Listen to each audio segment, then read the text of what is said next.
جو سر پہ رکھنے کو مل جائے نال پاک حضور تو پھر کہیں گے کہ ہاں تاجدار ہم بھی. جس کی نظر ہو احمد مختار کی طرف وہ کیا جائے گا مصر کے بازار کی طرف، اور لے جائیں گے وہ امت عاصی کو کس طرح، لے جائیں گے وہ امت عاصی کو کس طرح، میرے نبی کے سامنے اور نار کی طرح، میرے نبی کے سامنے اور نار کی طرف.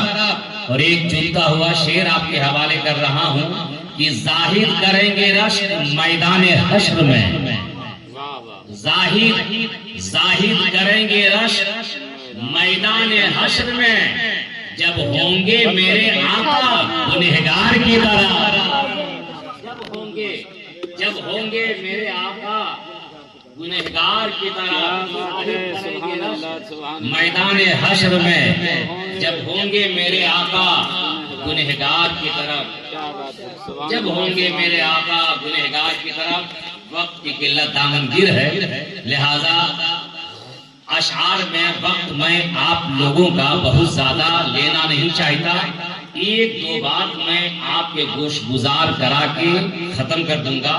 سب سے پہلے آپ سماعت فرمائیے، میں نے قرآن پاک کی جس آیت کریمہ کی تلاوت کرنے کا شرف حاصل کیا ہے اس پر روشنی ڈالنے سے پیشتر دو باتیں جو میں عرض کرنے جا رہا ہوں اسے آپ بغور سماعت فرمائیں. آج کا یہ عظیم الشان جلسہ غوث الورا جس میں ہم اور آپ شریک ہیں اور دارین کے ثواب سے مالا مال ہو رہے ہیں، خانقاہ غوثیہ نے آج وہ کام کیا ہے جس کام کو دیکھنے کے بعد علماء کرام کا دل باغ باغ ہو جا رہا ہے.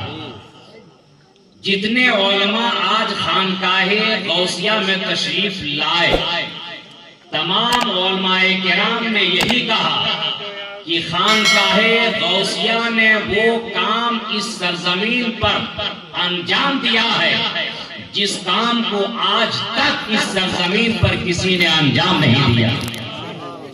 وہ کام خانقاہ غوثیہ نے کیا ہے. میں دل کی گہرائی سے خانقاہ غوثیہ کے لیے دعا کرتا ہوں اور آپ تمامی حضرات بھی اس دعا میں شامل ہو جائیے تاکہ خانقاہ غوثیہ سے نسبت رکھنے والے اور خانقاہ غوثیہ میں قیام پذیر ہونے والے عالی جناب محترم عامل و خادم اقبال دانش اقبال قادری صاحب وہ بھی اس دعا میں مچل جائیں اور آپ بھی اس دعا میں مچل جائیں. میں جو دعا کرنے جا رہا ہوں مسلمانوں یہ ممبر رسول ہے اور ممبر رسول سے میں دعا کرنے جا رہا ہوں. دعا میں کروں گا، شامل ہونے کا طریقہ آپ کو بتا رہا ہوں. دعا کرنے کے بعد آپ آمین کر دیجئے گا.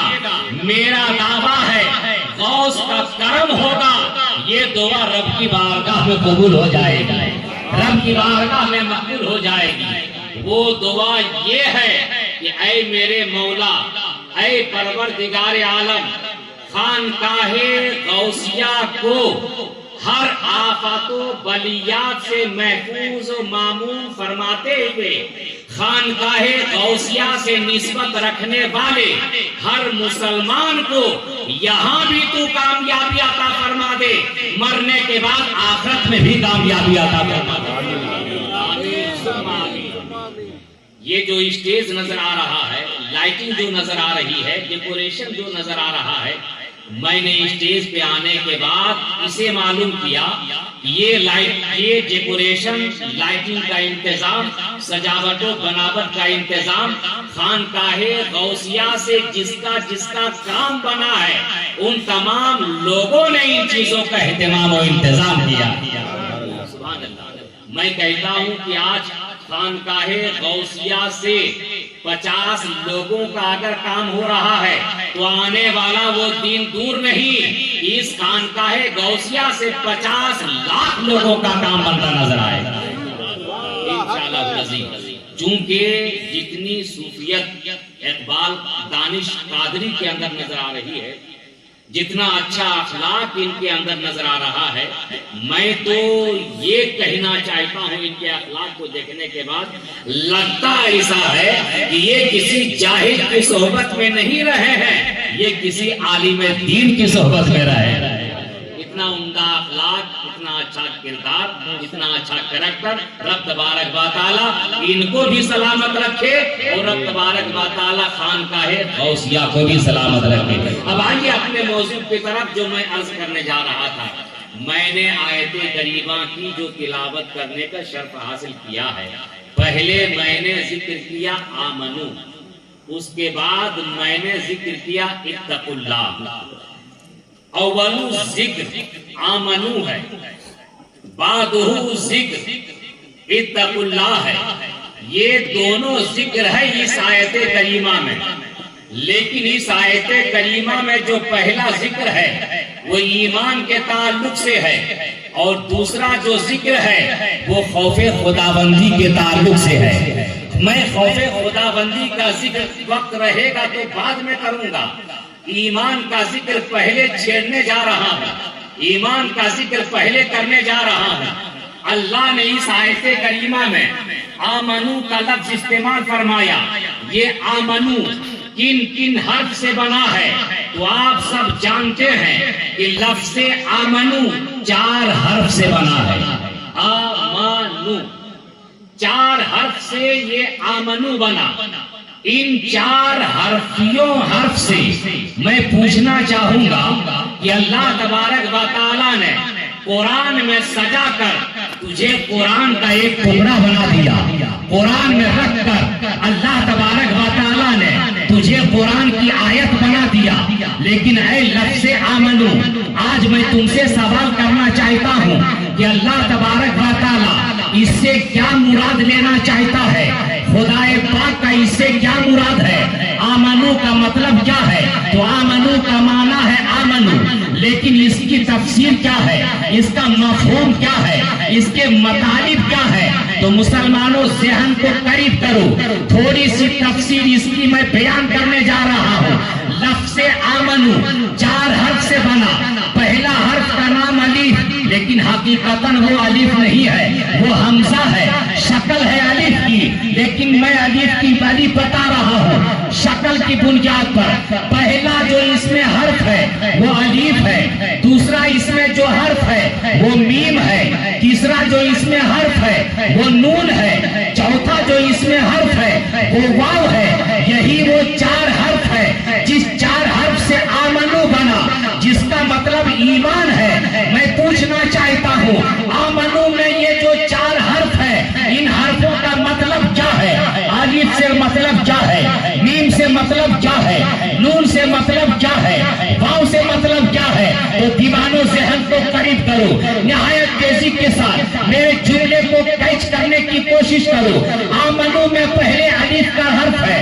الف کیا مطالبہ کرتا ہے؟ تو سنو، الف کا مطالبہ یہ ہے کہ اے لوگو، الف کا مطلب یہ ہے، الف کا مطالبہ یہ ہے کہ تم اللہ سے محبت کرو۔ اللہ کے شروع میں الف کا مطلب یہ ہے تم اللہ سے محبت کرو۔ میں نے حرف الف سے کہا اے حرف الف، میں نے تو اللہ سے محبت کر لیا۔ حرف الف نے کہا اللہ سے محبت کر لیا ہے، تو اب تمہارے سامنے میں حرف میم آ رہا ہے۔ میں نے حرف میم سے سوال کیا اے حرف میم ذرا یہ بتا تمہارا کیا مطلب ہے، تم کیا چاہتا ہے؟ تو حرف میم نے کہا الف کا مطلب اللہ سے محبت کرنا، میم کا مطلب محمد مصطفیٰ سے محبت کرنا۔ سبحان اللہ، سبحان اللہ۔ رسالت غوث کا دامن نہیں چھوڑے، غوث کا دامن خواجہ کا دامن مسلک اعلی حضرت۔ علی کا مطلب اللہ سے محبت کرنا، میم کا مطلب محمد مصطفیٰ صلی اللہ علیہ وسلم سے محبت کرنا۔ اب 2 حرف کا مطلب تو سمجھ میں آ گیا، معنی تو سمجھ میں آ گیا، اب 2 حرف بچ گیا ہے۔ وائلنس، لیکن دونوں ایک وائلنس ظاہری صورت پر دونوں ایک ہی نظر آ رہا ہے، لیکن مسلمانوں میں آپ کو کہنا چاہوں گا وائلنس ایک نہیں ہے، وائلنس میں بہت زیادہ فرق ہے۔ یہ دو، وہ دو جو میں نے ذکر کیا، وہ دو جس کا ذکر ابھی میں نے نہیں کیا، وہ بھی دو، دونوں دو ہے، لیکن وائلنس کا عالم تو یہ ہے کہ یہ دونوں اعلیٰ ہے، اور جس کا ذکر ہونے والا ہے اس سے کمتر ہے، جس کا ذکر ہونے والا ہے اس سے کمتر ہے۔ یہ دونوں والا ہے، یہ دونوں اعلیٰ ہے، یہ دونوں اشرف ہے، یہ دونوں اکمل ہے۔ الف کا مطلب اللہ، اللہ سب سے اشرف، الف کا مطلب اللہ، اللہ سب سے بہتر، الف کا مطلب اللہ، اللہ سب سے اکبر، الف کا مطلب اللہ، اللہ سب سے نرالا، الف کا مطلب اللہ، اللہ سب کو پالنے والا، الف کا مطلب اللہ، اللہ سب کو پیدا کرنے والا، الف کا مطلب اللہ، اللہ ساری کائنات کی تخلیق کرنے والا۔ نعرہ تکبیر، نعرہ رسالت، مسلک اعلی حضرت، علماء اہل سنت، جشن غوث الورا کانفرنس، نعرہ تکبیر، نعرہ رسالت۔ جس خدا نے اس ساری کائنات کی تخلیق فرمائی ہے، اس خدائے پاک سے سوال کر لیا جائے کہ اے میرے مولا، آخر تو نے اتنی بڑی تخلیق فرمائی کائنات کی صورت میں، اے پروردگار عالم، اتنی بڑی دنیا کو تو نے پیدا فرما دیا، جس دنیا میں تم نے چاند بھی بنایا، سورج بھی بنایا، ستاروں کو بھی بنایا، پیڑ پودوں کو بھی بنایا، ہوا کو بھی پیدا کیا، برگ و ثمر کو بھی پیدا کیا، خشک و تر کو بھی پیدا کیا، جن و بشر کو بھی پیدا کیا، انسان کو بھی پیدا کیا، جنات کو بھی پیدا کیا، فضاؤں کو بھی پیدا کیا، ہواؤں کو بھی پیدا کیا، ریگزار کو بھی پیدا کیا، کوہسار کو بھی پیدا کیا، آبشار کو بھی پیدا کیا، لیل و نہار کو بھی پیدا کیا، گل و گلزار کو بھی پیدا کیا، باغ و بہار کو بھی پیدا کیا۔ اے پروردگار عالم، تو نے ساری کائنات کو پیدا کیا، میں تجھ سے سوال کرنا چاہتا ہوں کہ اے میرے مولا، ان ساری چیزوں کو تو نے پیدا کیا کیوں؟ ان ساری چیزوں کی تو نے تخلیق کی کیوں؟ ان ساری چیزوں کو تو نے وجود بخشا کیوں؟ تو خدا پاک ارشاد فرماتا ہے کہ اے میرے بندو، ان ساری چیزوں کو میں نے تمہارے لیے پیدا نہیں کیا ہے، بلکہ ان ساری چیزوں کو میں نے اپنے محبوب کے لیے پیدا کیا ہے، اپنے حبیب کے لیے پیدا کیا ہے۔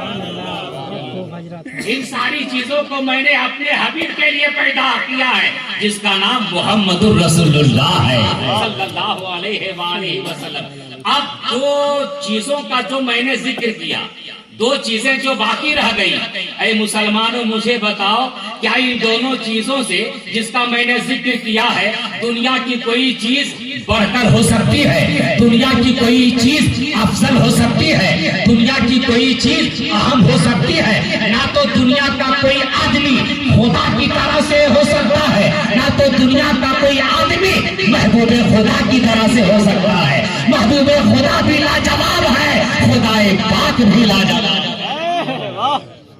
اب دو چیزوں کا ذکر کیا، آپ نے سماعت فرمایا، تشریحات تو بہت زیادہ ہے، تشریحات کی طرف میں جانا نہیں چاہتا، کیونکہ وقت بہت زیادہ کم ہے اور کام بہت زیادہ ہے، کام زیادہ کرنا ہے، مجھے ڈاکٹر صاحب سے سننا ہے، آپ لوگوں کو بھی ان سے ہی سننا ہے، لہذا اپنے وقت کو قلیل سے قلیل کرتے ہوئے گفتگو کو سمیٹنے کی کوشش کر رہا ہوں۔ دو چیزوں کا ذکر باقی رہ گیا، دو چیزوں کا ذکر کیا، الف کا ذکر آپ نے سن لیا، میم کا بھی ذکر آپ نے سن لیا۔ اب آمنو میں 4 حرف، الف، میم، میم کے بعد نون، نون کے بعد واو۔ بولو میں سچ بول رہا ہوں کہ نہیں؟ میں سچ بول رہا ہوں نا؟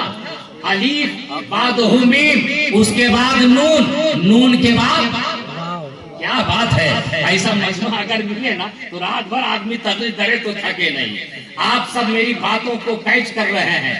اول الذکر الف، اس کے بعد جس کا ذکر ہے وہ میم، اس کے بعد جس کا ذکر ہے وہ نون، اس کے بعد جس کا ذکر ہے وہ واو۔ آپ نے سماعت فرمایا، الف کا مطلب اللہ سے محبت کرنا، میم کا مطلب مصطفیٰ سے محبت کرنا، اور نون کا مطلب مطلب کیا ہے تو آپ سماعت فرماؤ. نون کا مطلب یہ ہے الف سے تو نے اللہ سے محبت کیا, میم سے تو نے مصطفیٰ سے محبت کیا. نون کا مطلب یہ ہے کہ تم نبیوں سے بھی محبت کرو, نبیوں سے بھی محبت کرو. یہ نون کا مطلب ہے. میں نے کہا مجھے تو نبیوں سے بھی محبت ہے, علماء کو بھی نبیوں سے محبت, خطبہ کو بھی نبیوں سے محبت, شعراء کو بھی نبیوں سے محبت, اسٹیج کو بھی نبیوں سے محبت, سامعین کو بھی نبیوں سے محبت, سارے مسلمان کو نبیوں سے محبت. نبی سے سب کو محبت ہے. محبت ہونے کے بعد جیسے ہی میں نے کہا نبیوں سے بھی محبت ہماری ہے, تو جیسے ہی حرف کا نون ہٹا ہے واو کا حرف سامنے آ گیا ہے. واو کا حرف سامنے آنے کے بعد واو نے کہنا شروع کیا, تو نے الف کا مطلب پورا کیا, میم کا مطلب پورا کیا, نون کا مطلب پورا کیا. میں حرف واو ہوں, حرف واو میرا بھی کچھ مطالبہ ہے, میرا بھی کچھ ڈیمانڈ ہے. میں نے کہا ہے حرف واو پتا تمہارا کیا ڈیمانڈ ہے, تم چاہتا کیا ہے, تمہاری خواہش کیا ہے. تو حرف واو نے جواب دیا الف سے تم نے اللہ سے محبت کیا, میم سے تم نے مصطفیٰ سے محبت کیا, نور سے تم نے نبیوں سے محبت کیا. میں حرف واو ہوں, اس کا مطلب یہ ہے کہ میں نہیں چاہ رہا ہوں. میں نے کہا تمہاری چاہت کیا ہے, تو حرف واو نے کہا حرف واو کی چاہت یہ ہے اللہ سے بھی محبت کرو, مصطفیٰ سے بھی محبت کرو, نبیوں سے بھی محبت کرو, اور ساتھ ہی ساتھ ولیوں سے بھی محبت کرو. نعرہ تکبیر, نعرہ رسالت, مسلک اعلیٰ حضرت, جشن قصر ورا کانفرنس. واو کا مطلب ولیوں سے بھی محبت کرو. اب آمنو میں جو 4 حرف اللہ نے رکھا ہے, 4 حرف کا معنی سمجھ میں آ رہا ہے یا نہیں مسلمان؟ سبحان اللہ, بے شک بولو نا, بولو سبحان اللہ. سمجھ میں آ رہا ہے نا. ہم اور آپ تو وہ ہیں کہ اللہ سے بھی محبت کرتے ہیں, اللہ کے محبوب سے بھی محبت کرتے ہیں, تمام نبیوں سے بھی محبت کرتے ہیں, اور ساتھ ہی ساتھ ولیوں سے بھی محبت کرتے ہیں, بزرگان دین سے بھی محبت کرتے ہیں. غوث اعظم کی شان میں کیا بیان کروں, بس ایک شعر صرف سن لیجئے میری طرف سے, اس شان مکمل ہو جائے گی. سنیں گے؟ سبحان اللہ, سبحان اللہ. دانش قادری صاحب سماعت فرما رہے ہیں, سماعت فرمائیے. علماء کرام کی موجودگی میں یہ شعر میں پڑھ رہا ہوں. شاہ جی, چونکہ غوث اعظم کا ذکر اسی شعر میں سمجھے مکمل ہو گیا میری طرف سے. باقی حضرت جو بیان کریں گے, حضرت کی زبان فیض ترجمان سے جو موتی نکلیں گے انشاءاللہ العزیز, اسے ہم اور آپ اپنے اپنے دامن میں سمیٹنے کی کوشش کریں گے. میری طرف سے غوث اعظم کی بارگاہ میں خراج ہے, اسے آپ سماعت فرما لیجئے. شاہ جیلان کے دامن میں سما کر دیکھو, شاہ جیلان کے دامن میں سما کر دیکھو, دل کو بغداد بنا کر دیکھو. شاہ جیلان کے دامن میں سما کر دیکھو, دل کو بغداد بنا کر دیکھو. میرا دعویٰ ہے مدد کرنے وہی آئیں گے, میرا دعویٰ ہے مدد کرنے وہی آئیں گے. المدد غوث کا نعرہ لگا کر دے. نعرہ رسالت, مسلک اعلیٰ حضرت, جشن غوث الورا کانفرنس, علماء اہل سنت, نعرہ تکبیر. بغیر کسی تاخیر و تمہید کے اب میں بڑے ہی ادب و احترام کے ساتھ مفکر ملت, خطیب الہند, ذاکر ملت, پیر طریقت, رہبر